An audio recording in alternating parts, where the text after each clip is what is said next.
Hello भाई लोग, कैसे हो? तो आज मैं एक्सप्लेन करने वाला हूँ 2013 में आई एक सर्वाइवर थ्रिलर सैनिक रूट।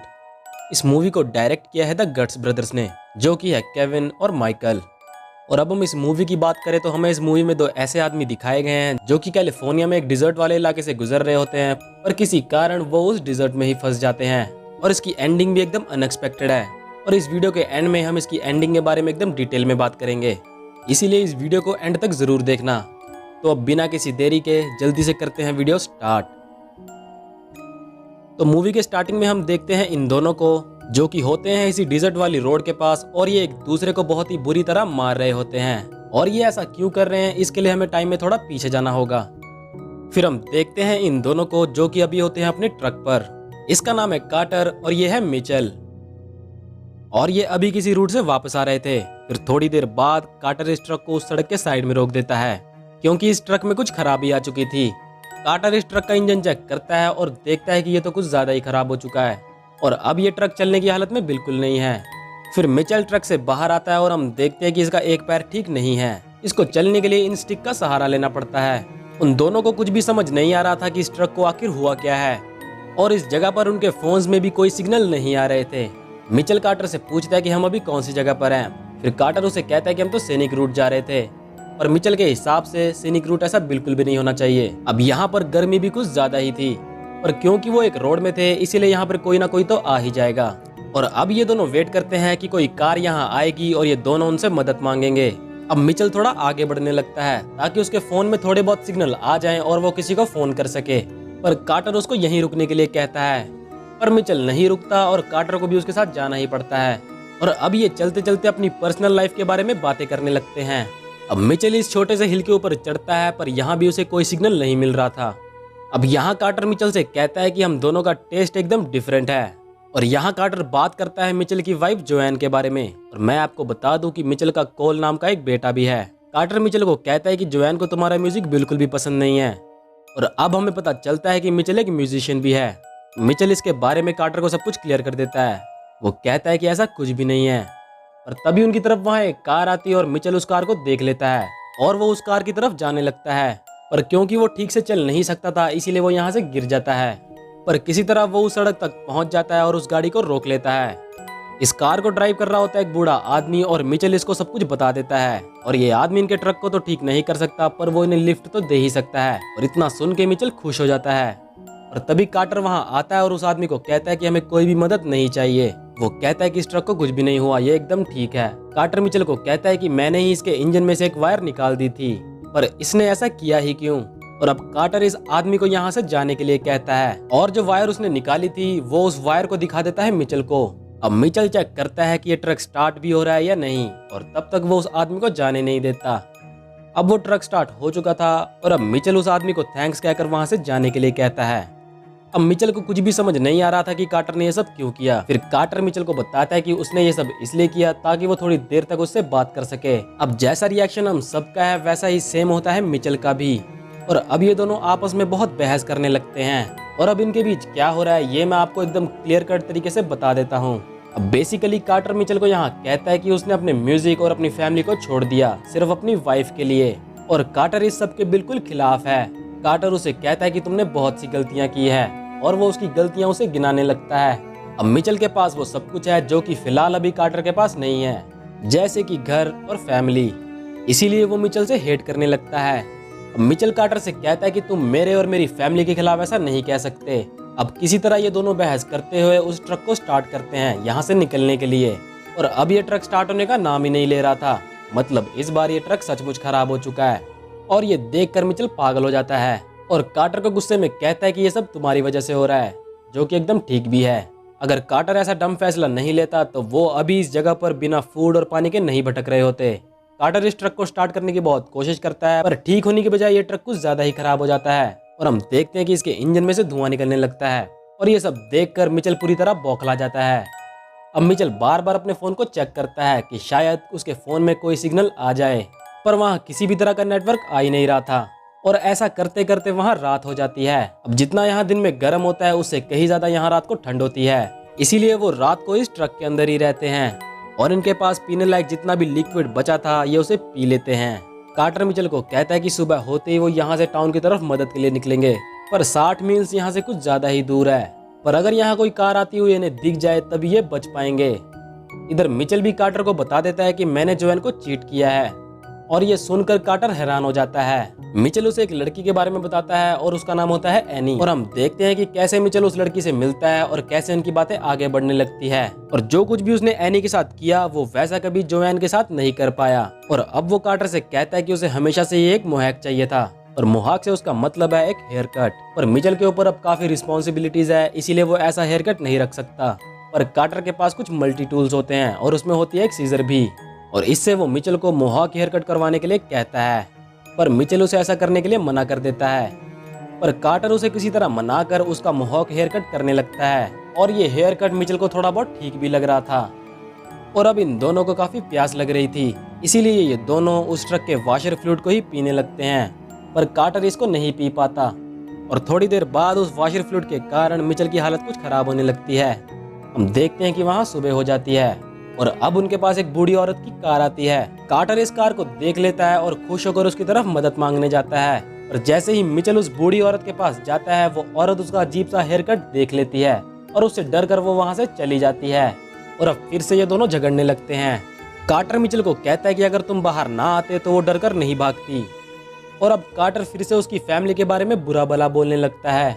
और अब कार्टर अपना बैग लेकर यहाँ से निकलने लगता है, पर मिचेल उसे वहां से जाने नहीं देता और एक पत्थर उठाकर वो उसकी तरफ फेंकता है, जो कि लगता है सीधा उसके सर पर। और अब मिचेल भी सोचता है कि उसने गुस्से में ये क्या कर दिया। अब कार्टर भी पूरी तरह गुस्से से भर चुका था, और वो जाकर मिचेल को मारने लगता है। और अब ये दोनों एक दूसरे को बहुत ही बुरी तरह मारने लगते हैं। कार्टर मिचेल के पैर पर काटने लगता है, और मिचेल उसे छुड़ाने के लिए अपनी स्टिक से उसके सर पर वार करता है। और अब हम देखते हैं कि कार्टर इस जमीन पर पड़ा हुआ था, और मिचेल जाता है उसको उठाने के लिए, पर कार्टर अब उठ ही नहीं रहा था। मिचेल उसे उठाने की काफी कोशिश करता है, पर वो अब उठ ही नहीं रहा था। फिर थोड़ी देर बाद उसे पता चलता है कि कार्टर अब मर चुका है। मतलब इस छोटी सी लड़ाई के बीच बेचारा कार्टर मारा गया।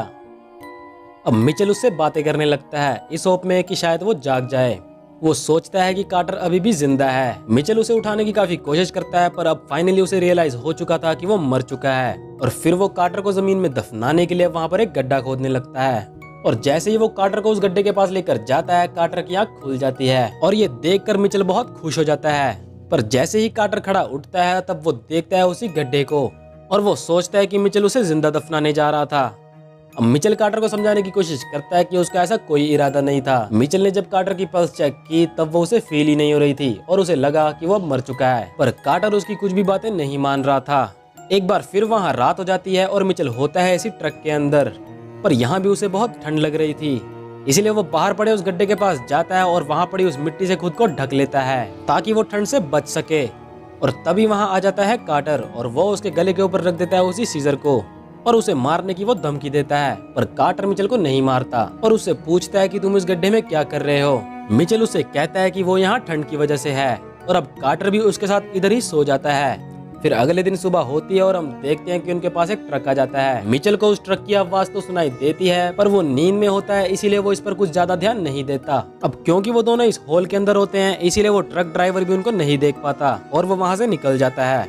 मतलब बचने का एक और मौका इनके हाथ से चला गया। और अब फिर से वहाँ रात हो जाती है, और उनके पास जो मैप होता है, मिचेल उसे चेक करने लगता है, और उस मैप में वो देखता है एक डॉट को, और कार्टर को कहता है कि हमें इस डॉट की तरफ जाना चाहिए, जो कि वो शुरू से करते आ रहे हैं। इन दोनों ने उस मैप में निशान लगा रखे थे कि उन्होंने कहाँ जाना है। एक जगह से तो ये वापस आ चुके हैं, और अब इन्हें इस दूसरे डॉट की तरफ जाना होगा, जो कि एक टाउन हो सकता है। और अब ये रात को ही बढ़ने लगते हैं उसी जगह की तरफ, और उनको चलते चलते सुबह हो जाती है। तभी मिचेल को आवाज सुनाई देती है एक ट्रक की, और हम देखते हैं कि वो ड्राइवर उनके इस ट्रक को यहाँ से लेने आया था, और इस खाली पड़े ट्रक के बारे में इसको बताया होगा उसी पहले ट्रक ड्राइवर ने। मिचेल उसको देखता है और उसको बुलाने की कोशिश करता है, पर उस ट्रक ड्राइवर ने बहुत ही लाउड म्यूजिक बजा रखा था, इसीलिए मिचेल की आवाज उस तक पहुंचती ही नहीं, और उनका ट्रक लेकर वो वहां से निकल जाता है, और ये दोनों कुछ भी नहीं कर पाते।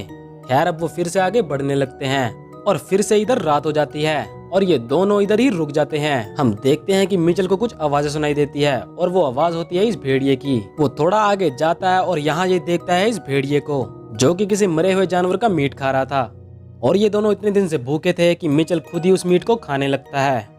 और उस मीट को वो देता है कार्टर को भी। फिर अगले दिन सुबह जैसे ही वो उठते हैं, कार्टर मिचेल को कुछ देखने के लिए कहता है और हम देखते हैं कि जिस जगह पर वो पहुंचना चाहते थे वो उस जगह पर पहुंच चुके हैं, जो कि होता है एक टाउन तक पहुंचने का रास्ता। थोड़ा और आगे बढ़ते हुए वो पहुंच जाते हैं इस पुराने घर के पास और यहाँ इन्हें दिखता है एक वाटर टैंक और इसमें कुछ पानी होता भी है। और फाइनली वो दोनों पानी पीकर अपनी प्यास बुझाते हैं। अब क्योंकि उन्होंने पानी पी लिया था इसीलिए उनमें थोड़ा और चलने की ताकत आ चुकी थी और वहां पड़े एक बकेट में एक्स्ट्रा पानी भरकर वो फिर से आगे बढ़ने लगते हैं।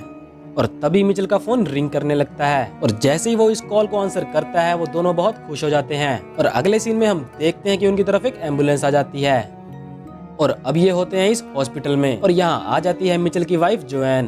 अब क्योंकि ये दोनों बच जाते हैं इसीलिए मिचेल और कार्टर अपनी लाइफ को और भी बेटर तरीके से जीने लगते हैं।